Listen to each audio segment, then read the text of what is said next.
Trong lần cô nhôm cô bò sạch đó từ cái nạp này dựng màn lợm mà đòi cả lên phơ phát cái mẹ sinh kia như ấy tập đi làm mà để ra đấy trong trên mà mong này đó nó dựng màn mà đòi lại ngày của xóm đấy này nhôm lợm mà trường này yang là bên này cái nạp gì ra nó bỏ vô vào bàn mà đòi chụp chung này thằng con ấy từ lớp nòng về phía đẹp đi hay bộ vọt ấyយ៉ាងណាតិចទៀតទៅញញោមពុតបរិស័ទអស់គ្នានឹងបានស្ដាប់ប្រវត្តិនៅទីនេះយើងមិនឡើងមកលេងញោមអត់មានអីលេងអត់មានអីសប្បាយនៅលើភ្នំនេះហ៎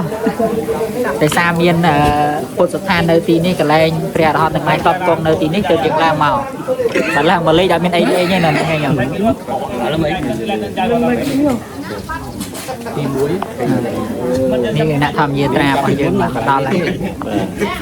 យើងលឺដល់តែតែដូចជាខាងសួរដូចជាវិមានថាជួយហ្នឹងកាដៃជួយតែដៃបាត់ដល់នេះ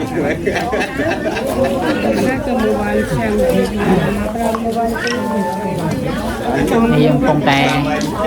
រៀបចំដើម្បីអង្គុយស្ដាប់នៅប្រធមទេសនាប្រវត្តិរឿងរ៉ាវនៅទីនេះចឹងជើញញោមពុទ្ធបរិស័ទទាំងអស់តាំងចិត្តជ្រះថ្លាចំពោះការបូជានៅកម្លាំងកាយកម្លាំងចិត្តណាទៅឡើងមកដល់ហើយញោមខ្លះគាត់ចាស់ចាស់ដែរបើគាត់ជាយាមឡើងមក